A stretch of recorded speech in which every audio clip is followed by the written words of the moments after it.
The Oilers were your pick from the outset. What do you think of them so far? Well, they played great in game one, but they didn't win. Bobrovsky was... Oh, sorry. That's okay. I'm sorry. He was freaking amazing.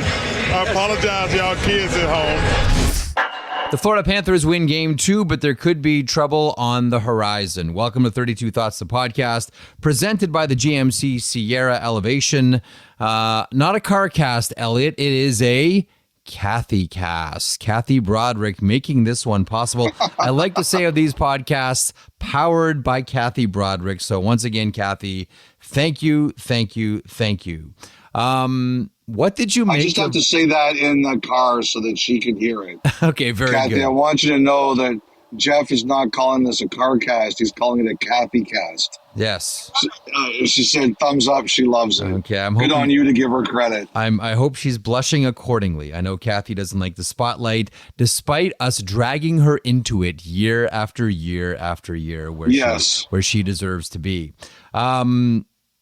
Elliotte, that game on Monday was particularly violent. It was a revolving door of players leaving the ice and coming back on. We're going to get to the situation with Barkov here in a couple of seconds. The Florida Panthers at the end of all of it win 4-1. The penalty kill streak for the Edmonton Oilers is over. We may have a significant injury here to a key player on the Florida Panthers. The shots on goal by the end sort of started to even out a little bit, 28-19 in favor of the Florida Panthers. But remember at the end of Saturday's podcast where we talked about how we didn't think the Panthers were going to come out and lay an egg like they did on Saturday? Well, Monday, Elliotte, they did the opposite of laying an egg. They did that not. was an awesome performance by the Florida Panthers. Your thoughts? Number one, you have to give them credit. They earned the win, full marks for the win. Saturday, as you said, they didn't earn the win. They got the win, but they didn't earn the win. Game 2, they absolutely did. They were the better team. And I thought one of the real big things was Bobrovsky gives up his first 5-hole goal of the playoffs, and they just shut it down. On the off chance that Bobrovsky was not going to be himself, that was the only shot he faced for about, 15 minutes? Yeah, long Florida stretch. Absolutely locked it down. They earned the win.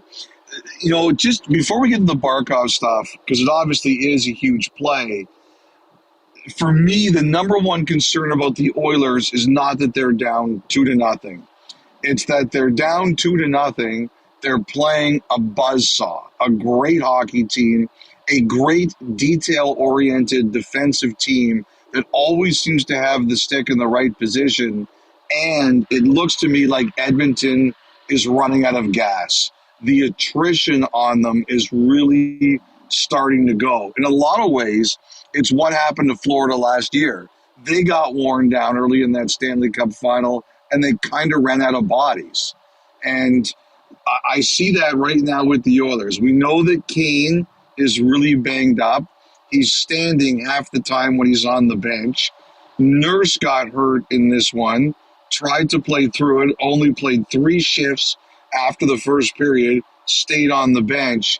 And Draisaitl, he doesn't look right to me. There were a few plays, and he certainly made a terrible decision at the end of the game. But even before then, Jeff, he left the game once just for a couple minutes, and there were a couple of times where he took contact and he kind of looked like he was shaking something off or his body reacted poorly. Whatever the case, the Panthers are an absolute machine, and the Oilers look like it's starting to take a toll. Now, I heard what David said about, I'm looking forward to people counting us out again, and that's the only way you can react. You have to go with the us against the world mentality. But I am looking at this Edmonton team and beginning to think, are they on fumes here? Well, we talked about game 1 for the Florida Panthers was all about Sergei Bobrovsky saving that game. Do we look at game 2 and say the way the Florida Panthers won this one was their structure? And I had one coach that I was texting back and forth with who pointed out, watch them on exits. Watch the close support. There's always one, usually 2 players for close support. And when Florida's playing like that, their exits tend to be really easy. And they had, and listen, I think the attrition is a big part of it, but the Florida Panthers were able to shuttle the puck seemingly at will all three periods. Like, I know we're going to put the accent on, all of the ultra violence and the physicality of this one, but at the end of it, Elliotte, like, they didn't panic, they didn't waver whatsoever. Matthias Ekholm scores that 5-hole goal, as you mentioned, on Sergei Bobrovsky. There is no panic. They stick with it. Do we look at this one and say it was the Panthers' structure that carried them through that one? Absolutely. And not only that, but I think between Bobrovsky and the way they play their position so well, the Oilers are overpassing. There were several opportunities tonight where I thought they had a good shot and they tried to pass and it didn't work or get knocked away. They clearly have the Oilers overthinking, and I think that's their structure and attention to detail. As for, where you're going, like, I thought Draisaitl lost his cool there. To me, that was a frustration play. We're losing. I'm frustrated. He's probably hurting too, and he made a big mistake. Like, there's no question about that. Barkov. The thing about Maurice is Maurice has had a really good, as everybody knows, he's been in a great mood throughout these playoffs. He's got all the funny quotes. He was not a happy guy in the postgame tonight. And a lot of his quotes, especially on that topic, were really quick. This isn't the Oprah Winfrey show. It doesn't matter how I feel. He threw the onus on the NHL to look at it. I got the sense that the Panthers were hopeful that with the night that everything will be, okay tomorrow, but they don't know, and you have to wait and see, and you can understand why they're mad. Like, as a couple of their players said to me, if it was the other way around, and that was McDavid or Draisaitl got hit that way, they'd be arresting us at the border. So, that's, they feel, and any Panther fan, I think, would feel that deserves a suspension. I don't know if we're going to go there. With 2 days off, I can just see everyone saying, let's see how we feel on Tuesday. But, the one thing about it is Draisaitl's definitely put himself in a position here where he doesn't control the outcome of the situation. He's put himself at the mercy of the NHL and Department of Player Safety, and they do have to make a decision here. There was a lot of frustrating plays for the Edmonton Oilers, like moments where you could just see that they were getting suffocated by the Florida Panthers. Like we mentioned this last game, when the Florida Panthers are on their game, as one person told me, they make it so hard to move out there that by the end of the third period, you're tired and you're frustrated and you're cranky and you hate playing. Like that's Florida. And whether it was Leon Draisaitl, yeah, he was frustrated. Draisaitl was frustrated. Everybody was. I looked at the whole. That was a real frustration play, and you can't do that. You can't make that play. The whole Oilers team. Like it must just feel like they're getting squeezed for 3 periods. Like when Florida's on their game, that's what it feels like. And here's another one then. Sam Carrick with the, as we like to call it on this podcast, the cowbell on Dmitry Kulikov. Like there were a lot of moments here where you just saw Edmonton just snap and say like, we're frustrated. We need a release valve. It's going to be the high hit on Barkov. It's going to be the spear to Kulikov. Like you just saw it from Edmonton. The interesting thing about that, Jeff, is earlier in the game, there were a couple of occasions where Florida took penalties. Like on the first penalty of the game, I can't remember who it was, but they go after Carrick. They give him a cross check, and he ignores it. And Edmonton doesn't. As a result, only Florida gets the penalty. And there was another Florida penalty in the second period where, again, they went after another Oiler to try to draw an offsetting penalty. And again, at that point in time, the Oiler player kept his cool. But I agree with you, the later it gets and you're down 3-1 late, it's a lot tougher to keep your cool in that situation than when the game is more in doubt. Edmonton, I thought, did a great job of keeping their cool early. They weren't bothering with that later. And in a couple of ways, that's a page from the Panthers' own book. Florida has made a living the last couple of years of being the kind of team that when you're about to beat them, they're going to be a sore loser and they're going to take their pound of flesh. As you said, this was a mean, nasty game. There were a lot of plays made by both teams that you would look at and say, it's not exactly going to make a page one in the sportsmanship manual. But the Draisaitl one, because it was so blatant and injured a good player, it's the one that really stands out. And, there were a few of them in this game. There were a lot of plays in this game that were really nasty, but that is the one that gets all the attention because it hurt a key player. People say, well, what about this one and what about that one? Yeah. None of those ones had the result that this one did. Let me, there's one more we should throw on the fire here, another log, and that is Connor McDavid and Matthew Tkachuk along the boards, with Connor McDavid throwing the punch to the head of Matthew Tkachuk.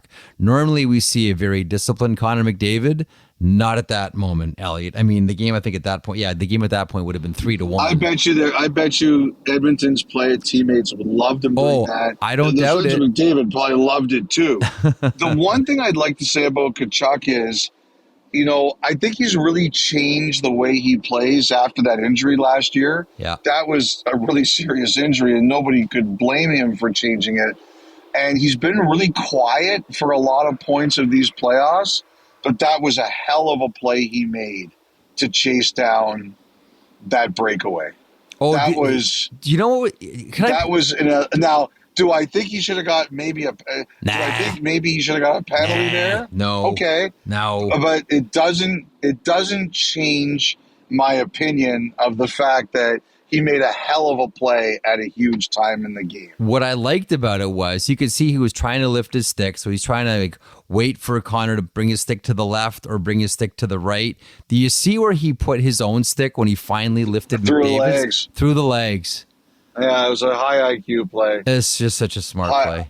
Smart play. I do want to say this in a game like that, Jeff. I didn't like the Bouchard penalty, the slash. Like in a game like that one where guys are kneeing each other, guys are putting each other in the circa 1985 Jimmy Valiant, handsome Jimmy, goodnight Irene. Wow. I did not like that Bouchard. This was a game where everybody was out for blood. We did not need that one call. I really do appreciate a Boogie Woogie Man reference on the podcast. Thank you very much for that one. Those are my favorites. Let me throw one more at you here. What did you make of the Warren Foegele knee on Luosterainen? I have to say, in the moment, I understood the call.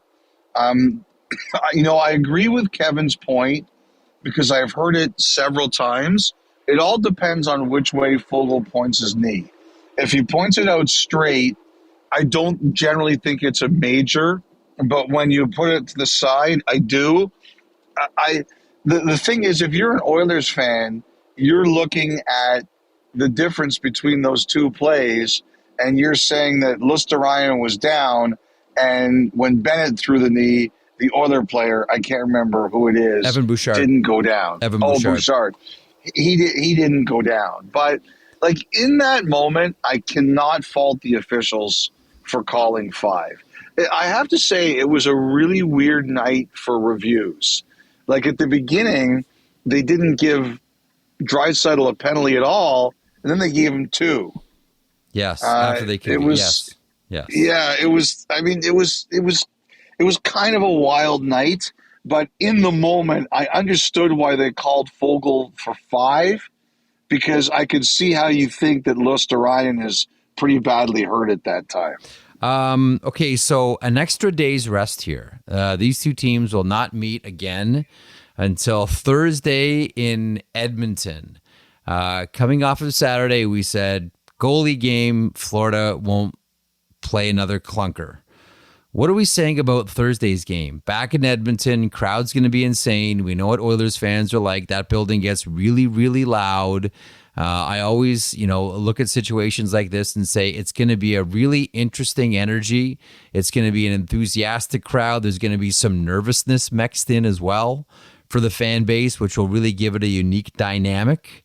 What do you expect on Thursday? I mean, a lot of now the next couple of days are going to be revolving around what's the status of Barkov, and how healthy can the Oilers players get in a couple of days here. But what do you look for on Thursday? Number one, I think the building will be bananas, and I'm looking forward to the atmosphere. That's number one. I think that you really have to ride McDavid. I wonder if this becomes a McDavid record ice time game, Jeff. Maybe 56 minutes. Whoa, jeez. It's like God rest his soul, but like he's the forward version of Brad McCrimmon when he played Brandon Weeping, 60 minutes. A minute off a period. I think this is going to be, if it was me, I'd be going to him and saying, you can be tired in 2 weeks. I need you. I need what's the number? How much can I get out of you? The thing about, I'll tell you this, I'm beginning to wonder about Kane. I'm watching him during the games now. He comes to the bench, he sits for a couple seconds, and then when he's been on the bench for too long or he senses it's his time again, he's starting to get up. I respect him. He's a gamer. He's really trying to play, but I'm starting to wonder about his effectiveness here. The whole thing with Nurse is, and you're hoping with the extra day, if you're the Oilers, he can recover. Edmonton fans are all over this guy. You need him. You need his 20-something minutes. If you don't have that for Game 3, you're in trouble. You are really in trouble. And I think the fact that he was able to stay on the bench is probably a good sign that there's a chance here. But he's got to be able to play more than 3 shifts. Yeah. The one thing, just as an aside too, I'm a sucker for this, and I'm glad you brought up Zdeno Chara. I shouldn't be surprised because he's one of your favorite players. I love Chara. I just loved Nurse staying on the bench. I really did. I really loved Nurse staying on the bench. I'm glad you brought up Chara in 2019 against the Blues, taking the shot to the face and opening and closing the gate. I'm a sucker for that every single time. I'm hurt, I'm injured, but if you tap me on the shoulder, I will go. I'll give you whatever I have. I don't know how much it's going to be, but if you tap me on the shoulder, I'm going to go. I love that stuff. That's basically what happened. What it said to me, Jeff, was what they were doing. Yeah. Was, everybody's wiped out Darnell. Can you give us 45 seconds? He was like, sure. Yep. That's what happened. Yeah. Okay, eyes on Game 3 as the venue shifts from Sunrise to Edmonton. In the meantime, a couple of news stories here before we get to the Montana's Thought Line in segment 2. We'll start off with Carolina Hurricanes and Eric Tulsky as the new general manager of this team. What a career it has been for Eric Tulsky. From elite-level analytics studies online to becoming the general manager of an NHL team. Carolina Hurricanes, Eric Tulsky, Elliotte Friedman, your thoughts? This is the right choice for this team. Jeff, we talked about this. They talked to Jarmo Kekalainen. They talked to some other people. Right from the beginning, they knew that if they went outside the team for general manager, it was going to be a facilitator or an information gatherer. They were not going to have the power. And I think some people weren't crazy about that and backed out. I think there were others who were willing to do it. I think at the end of the day, it was very clear that after the owner, Tom Dundon, who was very involved, Dundon is the real power center of the organization. He makes the major decisions. But after that, the true power broker of the organization is Tulsky, and he deserved the job. And you know what? To be honest, Jeff, if he wasn't going to be named the GM, he wasn't the GM in name only. He was very much the GM. But he's clearly, after Dundon, he's the guy Dundon trusts the most. He deserves it. He's earned it, and he should be the guy there. It is the right thing to do. Jeff, I think it comes down to that. He is the right guy in that organization, and he should be the GM of the Hurricanes. He has been a power broker there, a decision maker there for a long time. Like we've talked about how Tulsky's interviewed for GM positions before, Pittsburgh, Chicago as well. But make no mistake about it, like he has been involved in major decisions for a long time. He's not anyone that's in a spotlight taking a bow for any of it, but make no mistake, as this Carolina Hurricanes team evolved into the team that they are now, Eric Tulsky was involved in all those major decisions. So to me, it makes, like, I'm with you, it makes the most sense for this now to transition to Eric Tulsky. It is now, he's got the keys to the car. It's for him to drive now.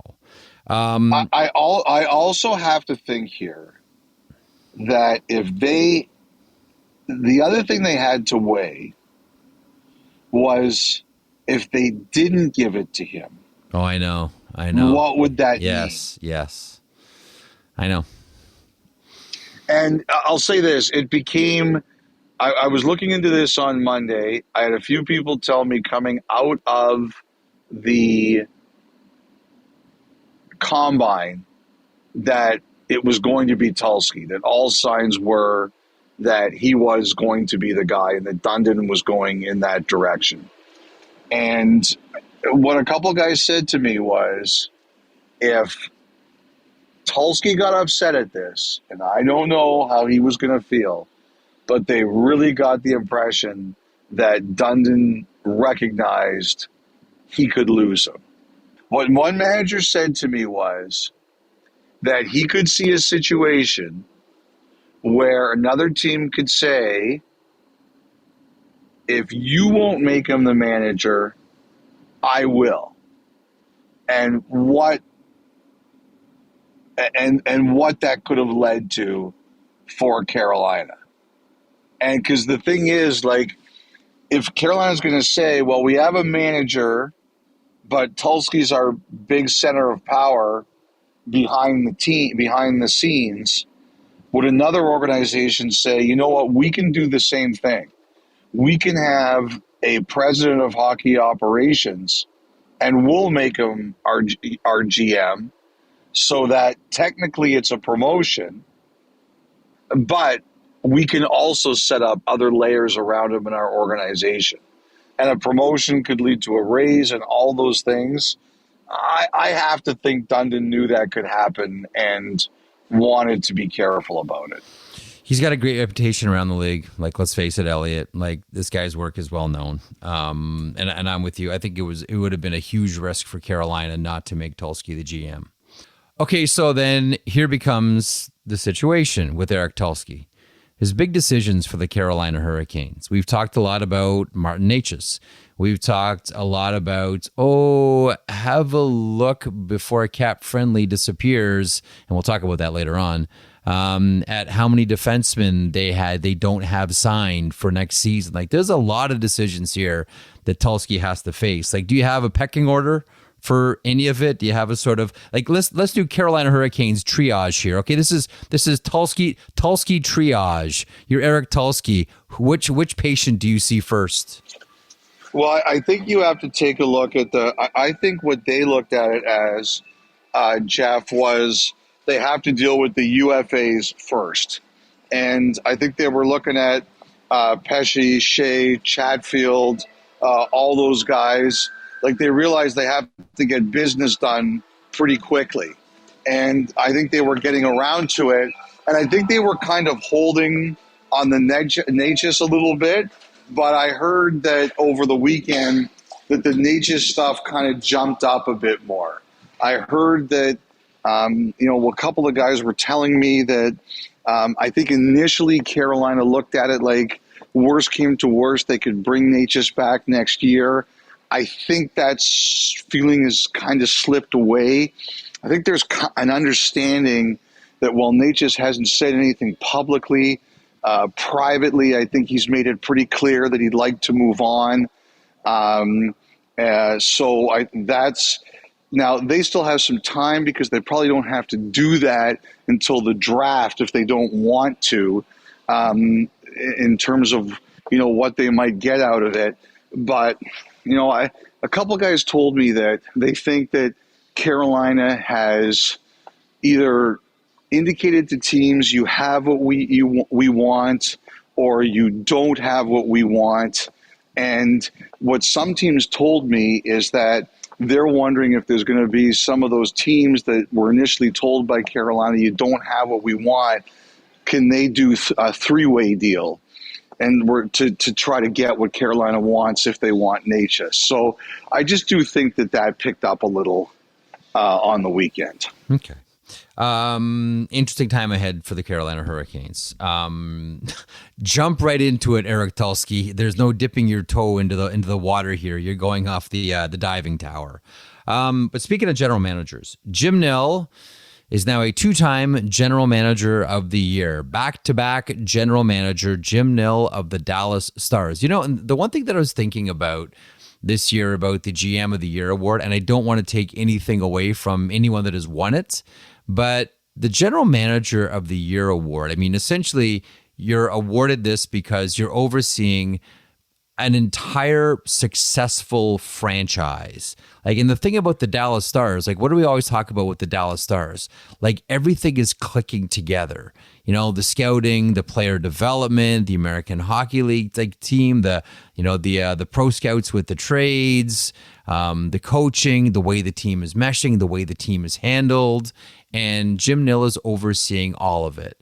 As much as it, and I'm sure Jim Nill would feel the exact same way, knowing Jim Nill, the little bit that I do, I think he would probably look at this and say, this isn't just about me. The GM award is an organizational award. It's not just about me, but it's about everybody in the organization, amateur scouts to Rich Peverly to everyone, working at various levels of the minor hockey operation, to everyone with the Dallas Stars. Do you feel the same way? The GM of the Year award goes to one person, but really it's for everybody in the organization. Of course, but you know how it works. Yep. One guy's standing there taking the award. Yeah, I know. You get the credit. When everything goes wrong, you get the blame. So I'm sure that with the way Jim Nill would probably look at it too is, it's nice to win this, but I'd rather be competing for another trophy this week. Yeah, of course. I still think the Patrick Allvin thing is a little bit weird. Not because I don't think he's a good manager. I just think it's kind of weird when you have a guy like Jim Rutherford above you on the organizational flow chart. Yeah, it's a little weird to me. That's why I've been thinking about this award a lot, because I'll be honest with you, I started thinking about it differently when Patrick Allvin was named as one of the finalists. And I arrived on this idea that it's an organizational award, and he just happens to have the general manager portfolio. You know what I mean? It's an award for the team, but there's one person who's going to stand there and hold the trophy. Oh, that's fair. It's not your worst take of the week. I'll say that. By the way, Jeff, I just wanted to say about the Canucks. There was a lot of reaction to what I said in your show about Lindholm and the belief that Vancouver was, willing to go 7x7, and it's not going to get that done here. I think there's a couple of things at play to recognize. Number one, while you and I think it's a really smart thing for Vancouver to try to sign him because of the flexibility it brings to their roster and how good it makes their roster, someone made a very good point to me, and they said that Lindholm may not be the person who likes the idea of being a third-line center or a guy who gets moved around the wing a lot. So that was one thing. Even though he wouldn't necessarily always be the third-line center, you're kind of the third man on the totem pole behind Miller and Pettersson there. So I thought that was a good reaction. They also said maybe there's just another place he prefers to play. Or, maybe there's another team out there that is offering him more money. But, a couple guys said to me, and one of them was a player, they wondered if in Lindholm's specific case, the issue might just be that, if he's playing center there, he's probably the number 3 center on the roster, and they weren't convinced that would appeal to him. Right. Okay, one more bit of news. It is OHL related, Ontario Hockey League. Bryan Crawford. Oh yeah, good scoop today. Yeah, Bryan Crawford will be the next OHL commissioner. It's interesting.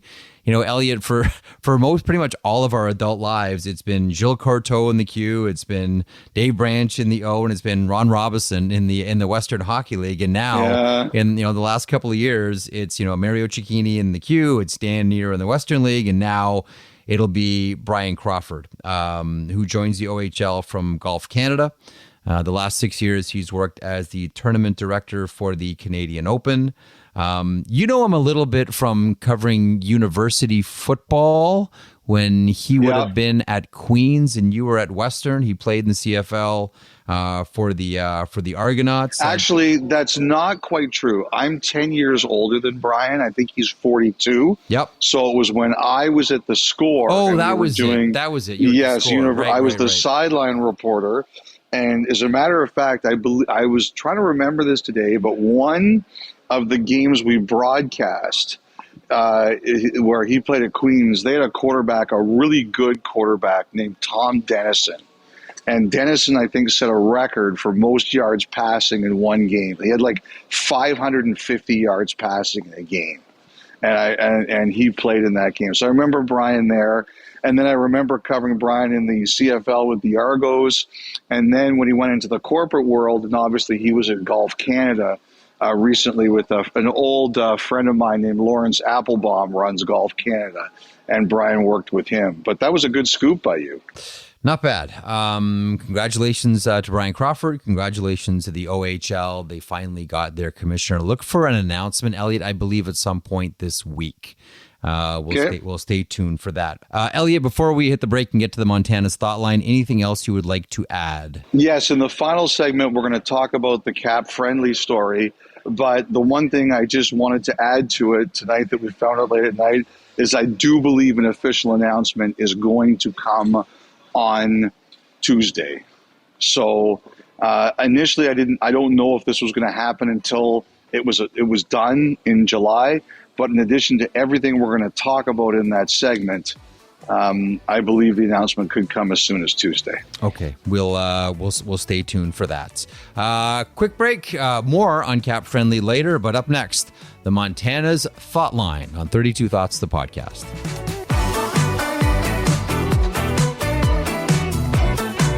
Listen to the 32 Thoughts podcast ad-free on Amazon Music, included with Prime.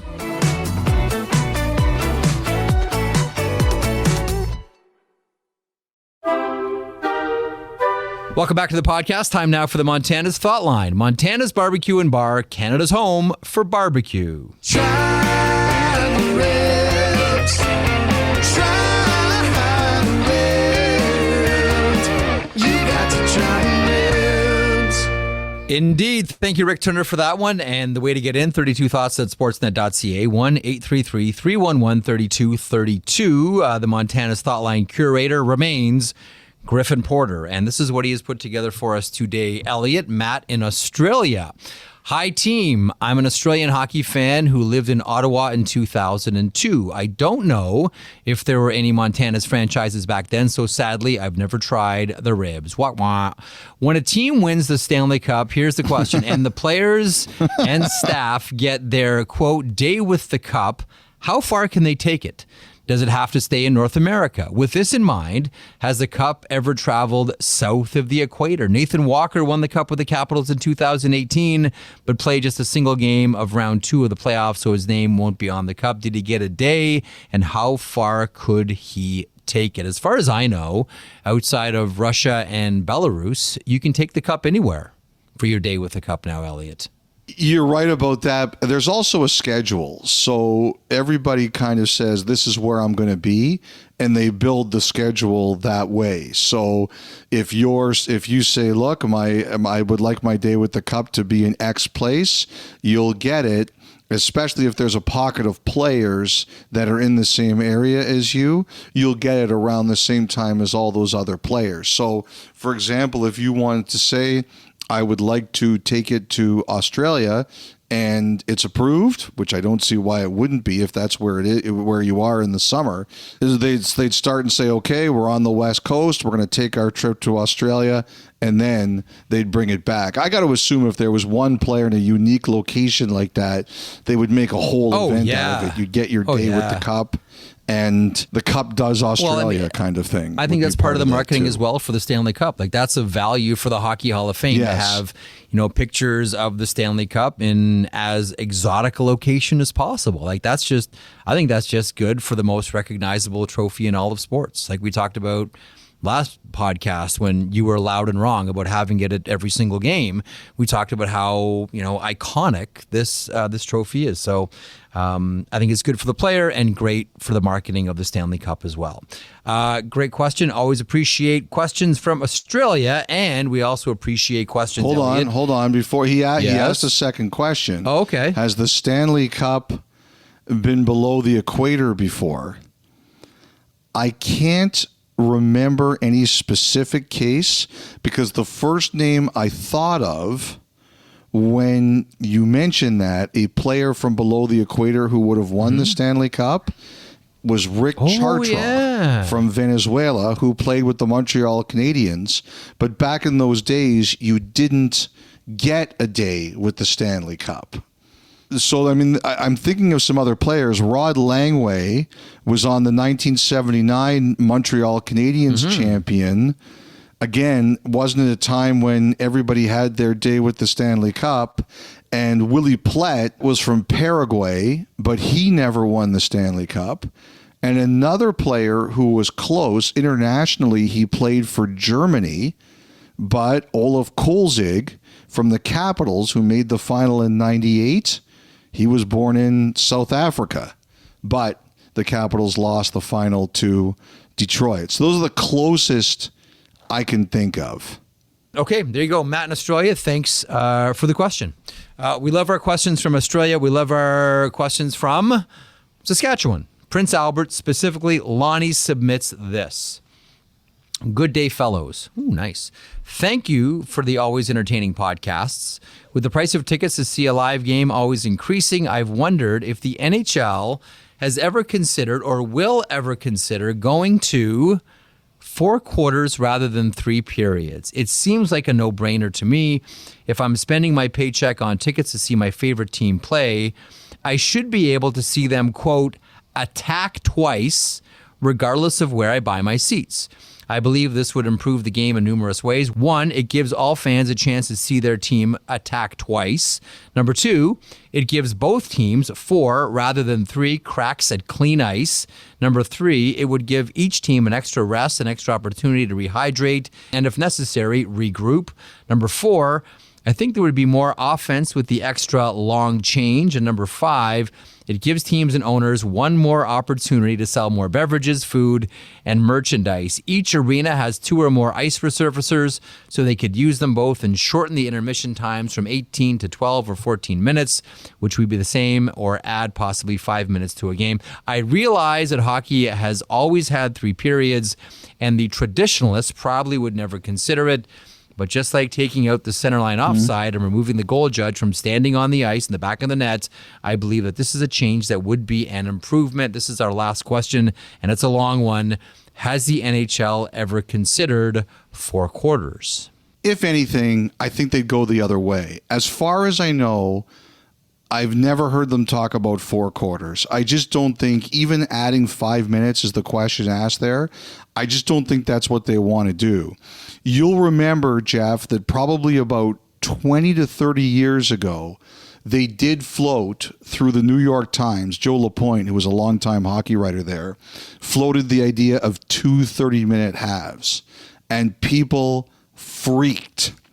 I always believed that was a false flag operation, that the NHL planted that one Trial to see what balloon. the reaction would be. Yes. Well, and the reaction was Yeah. prognosis negative. That's what the reaction was. Yeah. See, I would imagine for me, the two halves push back the 2 30-minute periods. That would be just quality of ice. Like, I think that, listen, it's bad enough. That's one of the reasons what it was. Yes. It's bad enough after 20 minutes. I can imagine what NHL ice looks like after 30. But one of the reasons why I don't dismiss this out of hand is, and yes, I understand all the stuff about intermissions and rehydrating and selling more merch and beer and all that kind of stuff. To me, it's about quality of ice. Like, there's a difference between ice after 15 minutes and after 20 minutes. And you've seen hockey in those last 5 minutes of each period. Sometimes it's tough to complete a pass, Elliotte. That would be the one area where I'd say, okay, quality of play. I want to have NHL hockey on the cleanest possible sheet for the longest time. And 15 minutes does that better than 20 minutes. I mean, it's not something that I'm overly passionate about, unlike other elements of the game that I wouldn't mind change. But that's the one reason for me would be quality of the ice surface. That would be the only thing you could get me on this one. Does this one interest you at all? 4 quarters? No, I don't think so. I just don't think you want more stoppages. That's what it comes down to.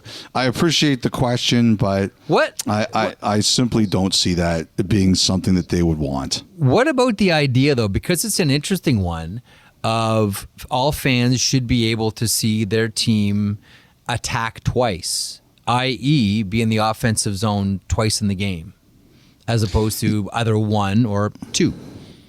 In a communist world, yes, that would be ideal. No, obviously that's ideally, yes, you would like to see that. If you pay, you want to see your team twice. It's just not feasible, unfortunately.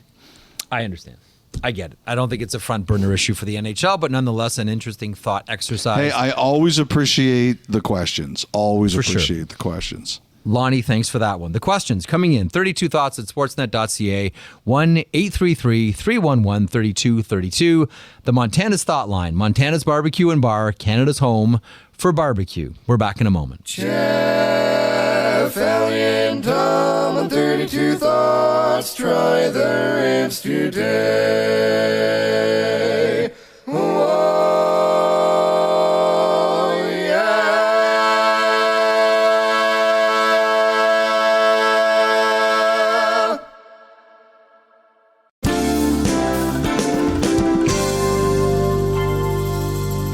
Welcome back to 32 Thoughts, the podcast presented by the GMC Sierra Elevation. Elliotte, we'll end the podcast by talking about the end of one of our favorite websites. As of July 5th, CapFriendly will be no more.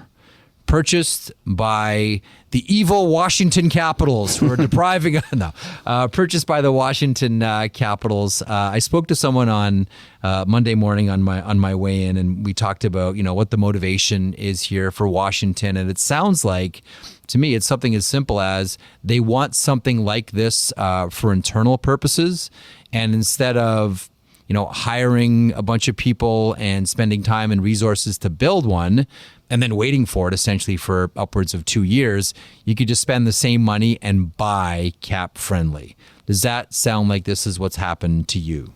Yes. The interest in this story was incredible. As we record this podcast, I just looked at the tweet sending it out, and it's got almost 3 million views. And the one from Sportsnet was, I think, at 1.5 million, which shows you the interest in this story. It's pretty incredible. I think you're right. I believe that not only are the Capitals purchasing the tools, which obviously those of us who are fans or media, we're more interested in the information and the calculators. They're interested in the tools, the infrastructure. I also believe that at least one, if not two of the top people at CapFriendly are going to be working for the team. Dominic Zrim, who is one of the co-founders, he has already worked for Chicago and San Jose, so he's got some experience. But also Jamie Davis, who's another one of the main people behind the scenes, he could be working for the Capitals too. So they're not only getting that infrastructure that we discussed, they're getting at least one, if not two, new employees who can help run it for them internally. So that's part of the purchase too.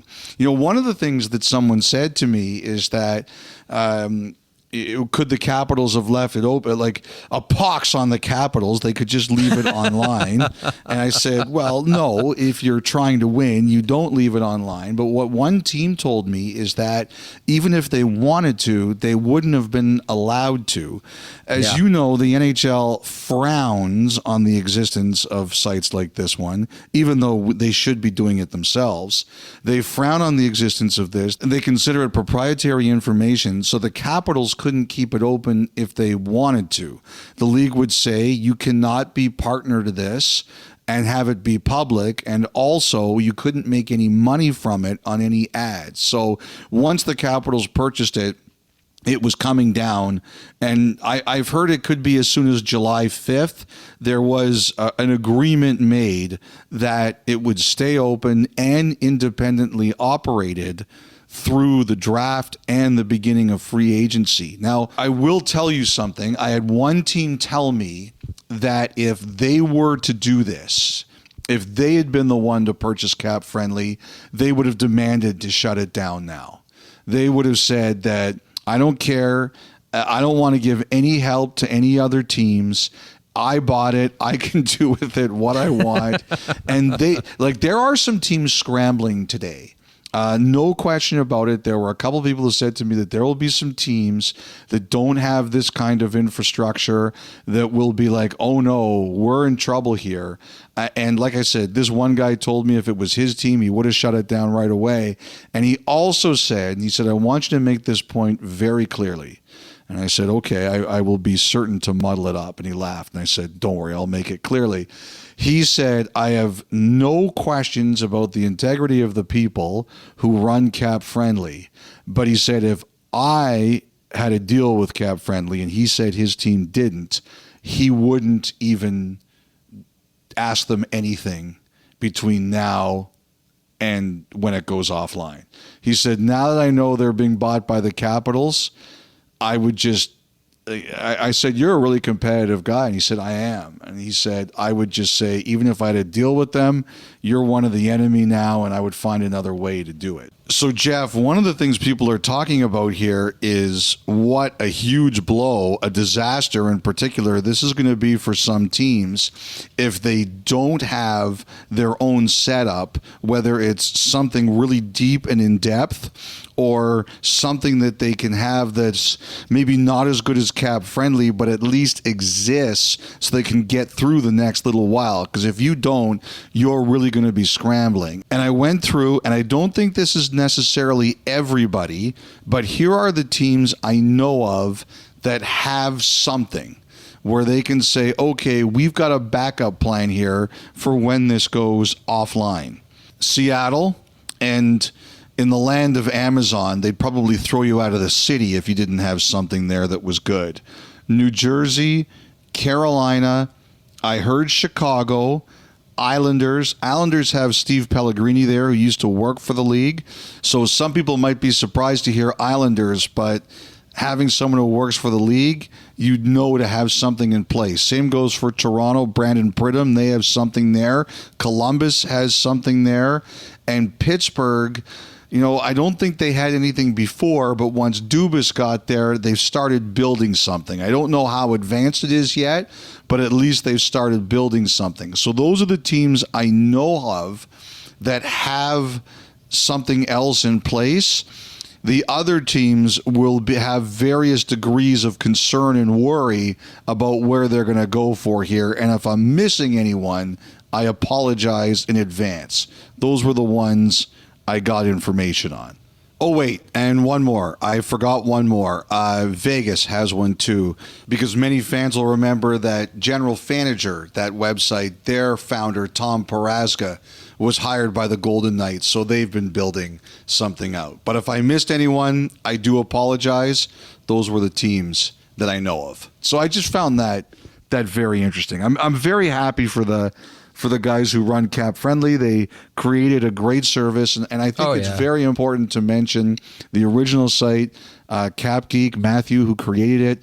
He passed away of colon cancer in 2015. He was really the person who first brought this stuff to the public and did a lot of great work behind it. He should be mentioned as sort of the godfather of these sites, but congratulations to the people at CapFriendly. They created a service. They're cashing out. Possible they're both going to work for the Capitals. They're in with a team. It's a win-win for them, and good on them. You create something, you should be rewarded. I'm really glad you mentioned Matthew Wiest. I don't know if you ever got to know him. He covered junior hockey in Nova Scotia, and I got to know him a little bit when he started Cap Geek.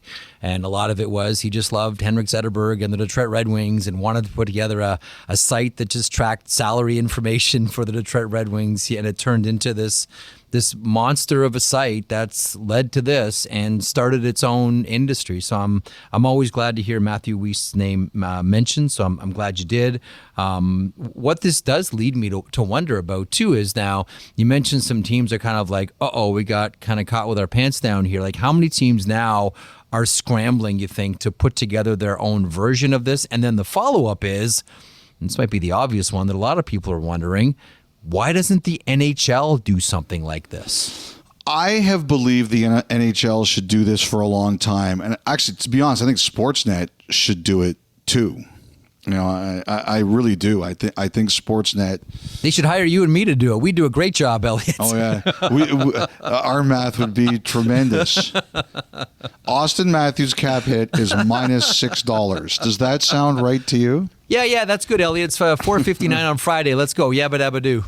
Plug it right in.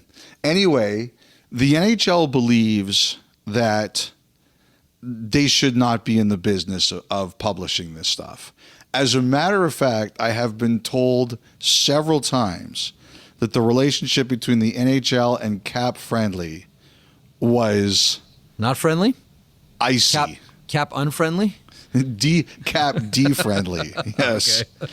I heard the relationship was quite icy between them. And I couldn't believe it when I heard that, because some teams really loved it. And obviously teams were cooperating with them. So I was really surprised, but that's the case. And I should say this, it's not only the league that feels that way. I've heard some teams are adamant about that too, that they don't feel that NHL.com should be in the business of publishing this kind of stuff. I think that's wrong, but I'm not winning this argument today. However, as you mentioned, there's Puckpedia, and I saw some people talking about, David Johnston, who I think is a pretty smart guy. He used to work for the Calgary Flames. He was talking about, should I put one of these together? So no doubt, now that everybody knows there's money to be made, more people are going to pop up starting to do this stuff. Oh yeah. So there's going to be options out there. There's no question about that, but it's not going to be the NHL, I don't think. They are adamant that they are not the ones who should be doing this.